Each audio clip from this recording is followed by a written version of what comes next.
자, 오늘 9월 6일 시장 정리 다 같이 한번 가보도록 하겠습니다. 우리가 코스피 시장이 언제든지 조정을 받을 수 있다는 얘기는 좀 계속 해드리고 있고, 예전에 이거 돌파했을 때도 그런 얘기를 좀 해드렸어요. 돌파를 하고 올라갈 때도 거래가 그다지 많지가 않아서 사실 이거 돌파했는 부분이 좀 찝찝하다 이런 말씀들 일단 해드렸고, 두 번째, 이렇게 이제 양봉 떴을 때도 이게 거래가 많아가지고 이게 좀 위배된다. 우리가 일반적으로 거래량과 주가의 변동성은 비례한다 이렇게 얘기를 했는데, 거기에 조금 위배되는 모습이 일단은 보이고 있다 이런 말씀도 일단 좀 해드렸습니다. 시장이 특히나 반등해서 올라가고 있는 그런 모습이 보여지고 있는 가운데, 방금 유튜브 화면을 봤는데 화면이 얼굴이 영 이러면서 어쨌든 간에 유튜브 보신 분들은 깜짝 놀라실 것 같아요. 햇빛이 막 이러고 있는 상태라 가지고.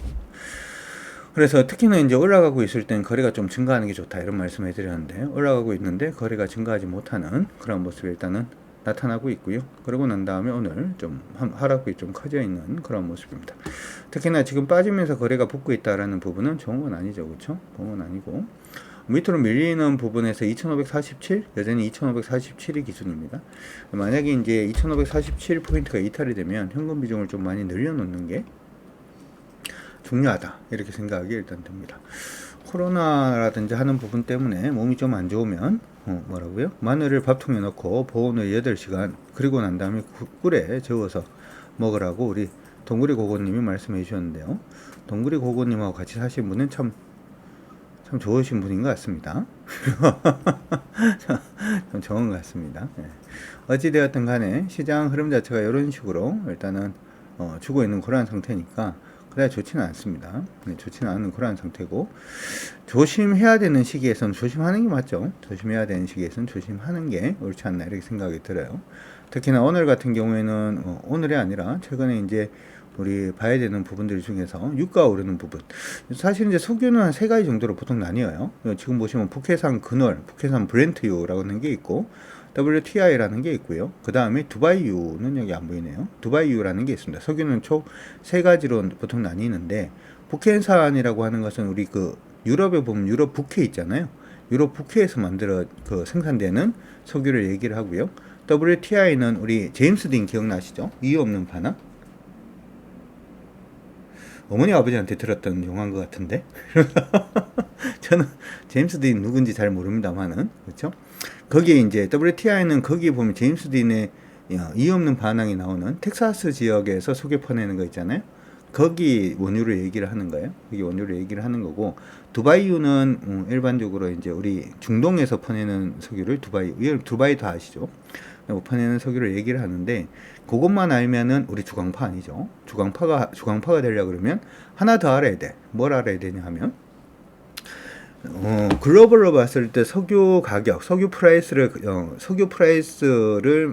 이걸 갖다가 이제 가격을 정하는 기준이 되는 원가는 WTI입니다. WTI. 이게 무슨 얘기냐면, 그렇기 때문에 두바이유는 사실 질이 별로 안 좋거든요. 석유 질이 별로 안 좋아서 거의 정제도 하고 뭐 돈이 좀 들어요. 두바이유 같은 경우에는 가격이 보통 싸고, WTI가 가격이 원래 좀 비싸요. 원래는 이렇게 돼 있는 그런 상태인데, 요즘은 이제 세일 오일 때문에 이게 좀 왔다 갔다 하고는 있는 그런 상태이긴 합니다. 근데 기본적으로 WTI가 비싸단 말이죠. 근데 요 기본적으로 WTI 있는 부분하고 두바이유 있는 요 사이에 요 가격 틈 자체를 이제 베이시스라고 얘기를 합니다. 그렇죠? 스프레이드가 벌어지는 부분인데, 이게 일정 부분 스프레이드가 원래는 벌어져 있는데 두바이유가 갑자기 밑으로 이렇게 떨어지면은 WTI 가격은 그대로 있잖아요. 그러면 두바이유를 정제를 해서 물건 팔 때는 뭐 기준으로 판다? WTI 기준으로 파는 거예요. 그러니까 두바이유 가격이 이렇게 떨어지게 되면 어떻게 되겠어요? 두바이에서 석유 제품을 구입을 한 원유를 이제 뭐라고 할까요? 수입하는 나라들은 이익이 어떻게 되죠? 더 벌어지게 되죠.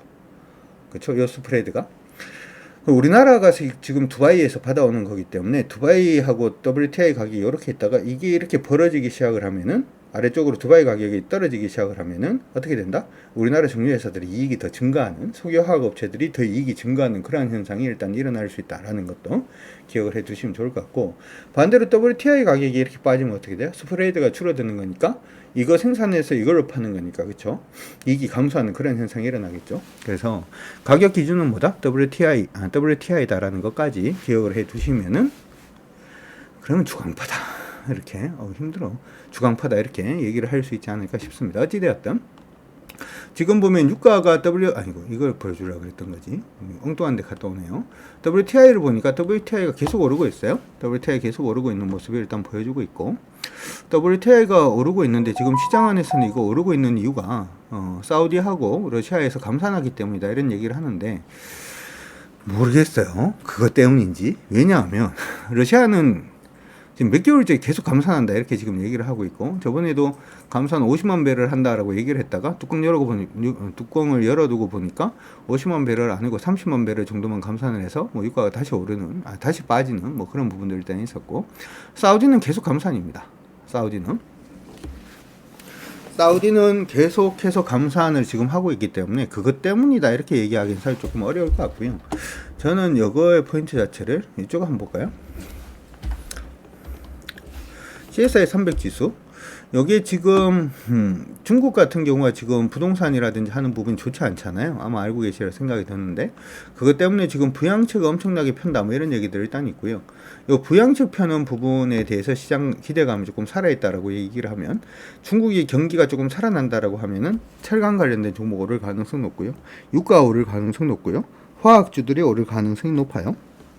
그래서 저는 지금 WTI가 오르는 부분에 대해서 시장 안에서는 사우디라든지 러시아의 감산 얘기가 주를 이룹니다만은, 중국이 이제 경기가 좀 살아날 부분에 좀 베팅하는 거 아닌가 이렇게도 좀 생각을 하고 있으니까 그 부분도 기억을 해두시고, 중국의 경기가 살아나는 쪽으로 베팅을 한다면 사실 우리 시장에서 오를 만한 종목들이 좀 많아질 수밖에 없습니다. 그래서 유가 오르는 부분을 그냥 단순히 감산으로 보지 말고 중국 경기가 좀 회복할 수 있다라는 쪽으로 좀 베팅이 들어가는 거 아닌가 라고 하는 부분에 대해서 여러분들 한번 고민을 해보시는 것도 어떨까 이렇게 생각은 일단 듭니다. 되라. 그래서 코스피 부분은 일단 그런 식의 형태 일단 보여주고 있으니까 참고하시고, 코스닥 보도록 하죠. 어제 같은 경우에는 사실 어제 미국 시장을 보게 되면, 어제 미국 시장이 나스닥은 그렇게 많이 빠지진 않았거든요. 나스닥 종합은 많이 빠지진 않았어요. 0.08% 일단은 빠지는 모습이었고, S&P 500 지수도 사실은 0.41% 정도밖에 안 빠졌습니다. 근데 러셀이 나오나요 여기?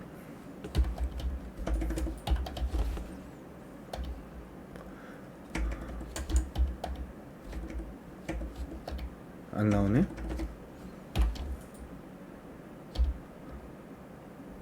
어딨나? 안 나오는 것 같다. 러셀은 딴 데서 보여드리도록 하죠. 미국 지수들 중에서 러셀 2000이라고 하는 게 있거든요. 러셀 2000. 러셀 2000 지수가 일단 있는데, 러셀 2000 지수가 있는데, 요게 지금 많이 빠졌어요. 여기 지금 보면은 요거를 보여드리도록 하죠. 이게 지금 뭐 어떻게 보면 대형주는 미국 안에서도 대형주는 좀 괜찮았는데, 중소형주는 많이 빠졌다 이렇게 이제 인식이 되죠. 러셀이 많이 빠졌다는 것은, 그렇죠. 이렇게 지금 보면은 지금 2% 이상 빠졌거든요. 그래서 IT 관련된 종목이 무조건 좋다 이렇게 얘기하기는 사실 조금 어려울 것 같고, IT 대형주들만 좀 살아있는 그러한 형태가 아니었나 이렇게 생각이 듭니다. 어쨌든 간에 러셀 2000도 빠지고 나스닥의 일부 대형주들만 안 빠졌다는 점을 감안을 해보자면 시장이 그렇게 좋은 것 같지는 않습니다. 우리나라 코스닥 같은 경우에는 어떻게 보면 중소형주가 많죠. 그렇죠? 미국으로 따져보면 미국의 대형주가 우리의 대형주보다 더 크니까, 그렇게 생각을 해본다면 일단은 약간 조정을 조금은 생각을 해야 되지 않나 이렇게 생각을 일단 하고 있고요. 지금 코스닥 같은 경우에는 주요 지수권 자체가 913포인트 정도가 돼요. 913포인트 정도가 되니까 913이 만약에 이탈이 되면 역시 현금 쪽으로 여러분들이 조금 들려놓는 게 좋겠다 이렇게 말씀드리고 있으니까 그렇게 참고는 하시고 봐주시면 좋을 것 같습니다. 아까 제가 유가 얘기를 좀 해드렸는데, 유가 얘기를 하면서 중국의 경기가 조금 살아나는 거 아니냐 뭐 이런 쪽으로 조금 언급을 해드렸습니다. 드렸어요. 이 중국의 경기가 살아난 쪽으로 왜 우리가 좀 생각을 하자라고 얘기를 하냐 하면, 저는 개인적으로 시장 안에서 이제 우리가 리오프닝 관련된 종목, 중국의 리오프닝 관련된 종목에 대해서 여러분들이 관심을 계속 좀 두셨으면 좋을 것 같아요. 이번 하반기에는 좀 되지 않을까 이렇게 생각이 드는데, 이게 지금 뭐 대부분의 중국 관련된 종목들이 그렇습니다만은 종목이 거의 못 올랐거든요. 종목이 거의 바닥권에 지금 있는 그런 모습을 일단 보여주고 있고, 이번에 반등을 시작을 하면은 이제 바닥으로 가다가 박스로 가다가 상단에 대한 기대감도 우리가 조금 기대를 해볼 수가 있죠. 그래서 GKL이 오늘 좀 반등을 좀 해주는 모습이었는데, 박스권 중턱에서 지금 올라오는 모습이었고, 오늘은 딱 이전 저항선에 부딪혀서 깨진 모습입니다. 그래서 이 종목 같은 경우에는 지금 17,500원 정도 되는 것 같은데, 17,500원 정도 되는 것 같은데, 17,500원 돌파되면은 그때부터 시작을 해서 좀 공격적으로 좀 보셔도 그게 뭐 무리는 없겠다 이런 생각이 들고요. 우리 GKL이라고 얘기하면 이 카지노 관련된 회사잖아요. 그러니까 이 카지노가 이제 GKL만 있는 게 아니고 파라다이스라는 회사도 있죠. 물론 이제 여름이 지나가고 있어서 좀 그렇긴 합니다만은, 지금 보시면 이것도 지금 박스로 이렇게 움직이고 있고, 박스는 중턱 정도에서 지금 딱 멈춰져 있는 상태입니다. 어떻게 보면 GKL이나 파라다이스가 거의 비슷하게 지금 움직임을 주고 있다 이렇게도 보여지고 있고요.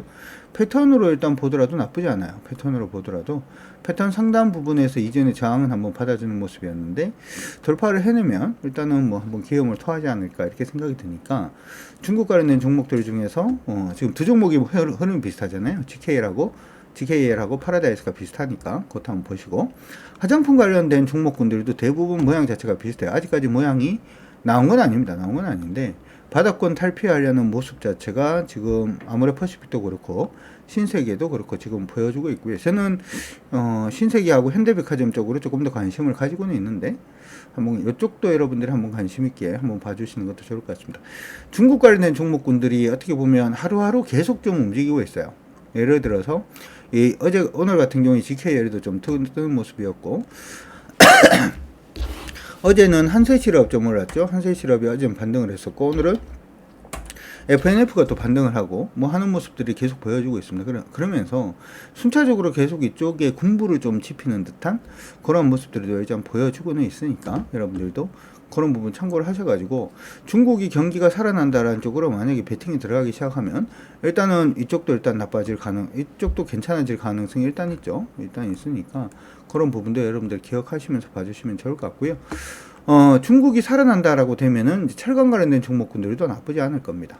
시장 안에서는 지금 포스코 홀딩스만 얘기들이 많이 나오고 있고, 포스코 그룹주들 2차전지 관련돼서 이걸 엮다 보니까 그쪽으로 얘기들이 많이 나오고 있는데, 철강주들도 움직임 자체가 일단 나쁘지 않게 이렇게 움직임 주고 있고요.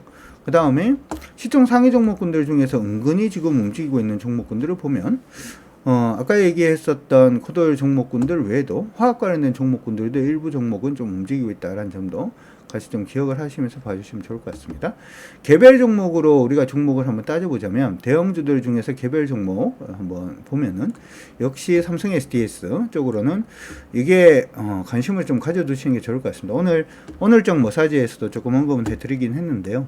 이 종목 같은 경우에는 두 가지의 강점이 있죠. AI 부분에 강점이 있고, 우리나라에서는 어떻게 보면 전통적으로 AI 관련된 종목이다 이렇게 봐줄 수가 있는 종목이라서, 지금 이제 장기 추세를 이제 뚫었습니다. 이제 장기 추세 뚫었기 때문에 장기적으로도 여러분들이 한번 봐줄 수 있는 그러한 흐름이 이제는 만들어지지 않았나 이렇게 생각이 드니까 감심을 가져두시면 좋을 것 같고, 삼성 SDS 쪽으로 관심 가지기 싫다라고 하면, 삼성 SDS 안에 이제 AI라든지 하는 부분을 지금 같이 하고 있는 게 이제 엠노잖아요.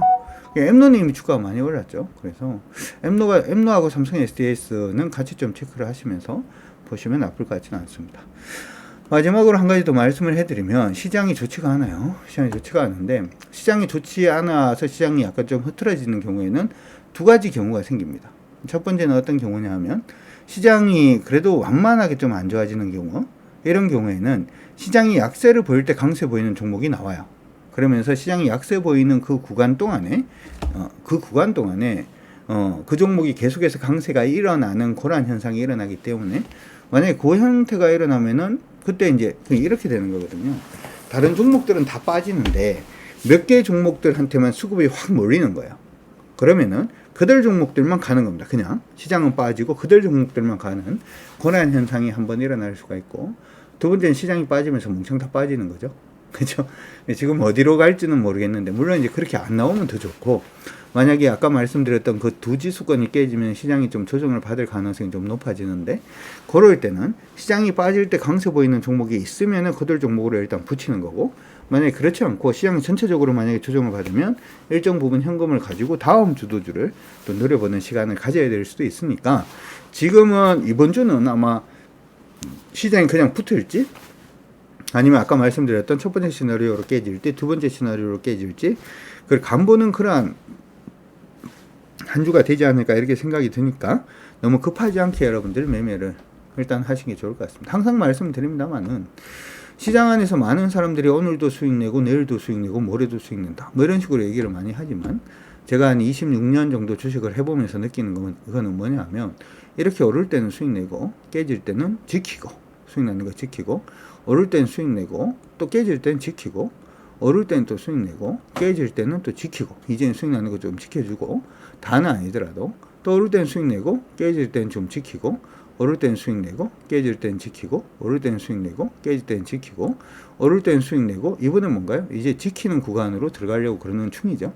근데 지키는 구간으로 갈지 안 갈지는 모르겠습니다만은, 변곡에 있을 때 너무 급하게 움직이다 보면 좀 많이 다칠 수 있어요. 다칠 수 있으니까 지금은 일단은 수익 낸 거를 좀 지킨다. 혹은 저는 대표님 저번에 수익 낸 게 없는데요. 그럼 지금 있는 재산이라도 지킨다. 그렇죠? 100% 다음에 보통 시장이 오르기 시작을 하면 100% 수익을 낸다라고 생각을 했을 때, 원래 여러분들이 가지고 있는 자산이 예를 들어서 1억 가지고 있었다. 1억 가지고 있었는데 시장이 올라서 1억 5천이 됐다. 1억 5천이 되고 1억 5천이 되고 있다가 시장이 깨진다. 시장이 깨질 때 얼마? 2천 정도만 마이너스가 나고 뭐 1억 한 3천이 됐다. 1억 3천이 되면은 다음 올라갈 때 100% 수익 내면은 2억 6천이 되는 거잖아요. 그렇죠? 근데 1억 5천이 됐다가 깨질 때 너무 많이 깨져가지고, 깨질 때 너무 많이 깨져서 7천 너무 많이 깨져가지고 뭐 얼마를 깨먹었다 그럴까요? 5천 이상 깨먹었다. 그래서 뭐 깨질 때 반토막이 났다. 7,500이다. 7,500이면은 7,500에서 더블하면 1억 4천 되죠. 그렇죠? 1억 5천 되죠. 1억 5천. 그러면 원금밖에 안 되는 거잖아요. 근데 1억 5천 더 까먹어서 6천밖에 안 남았다. 그러면 어떻게 되죠? 1억 2천밖에 안 되잖아요. 그럼 마이너스 뜨는 거죠. 그러니까 중요한 건 뭐냐면, 올라갈 때 수익 내는 것도 굉장히 중요합니다만, 깨질 때 얼마나 지킬 수 있느냐가 다음에 수익이 얼만큼 되느냐를 결정 짓는 거기 때문에, 그렇게 생각을 한다면 지금 시장이 변곡을 지금 지나고 있을 때는 올라갈지 밀릴지 부분에 대해서 한번 확인을 하고, 꺾이면은 일단 지키는 쪽으로, 올라가면 수익 붙이는 쪽으로 그렇게 하겠다라고 좀 유도리 있게 지금 시장을 바라보는 게 가장 현명한 방법이 아닌가. 왜냐하면 모르니까. 그렇죠? 어떻게 될지 모를 때는 어떻게 보면은 한 템포 쉬어주고 가는 것도 현명한 방법이 아닌가 이렇게 생각을 합니다. 제가 지금까지 해보니까 그렇더라고. 그래서 여러분들이 지금 시장이 어떻게 움직이든지 간에 항상 전략적으로 시장에서 성공 투자하시는 여러분들이 되시길 바라면서, 오늘 방송은 일단 여기에서 일단 마무리를 하도록 하겠습니다. 여러분들 정말 고생들 많이 하셨고, 저는 내일 또 다시 인사를 드리도록 하겠습니다. 지금까지 저는 강준혁이었습니다. 내일 또 놀러 오십시오. 여러분들 모두 안녕. 내일 또 놀러 오세요. 놀자.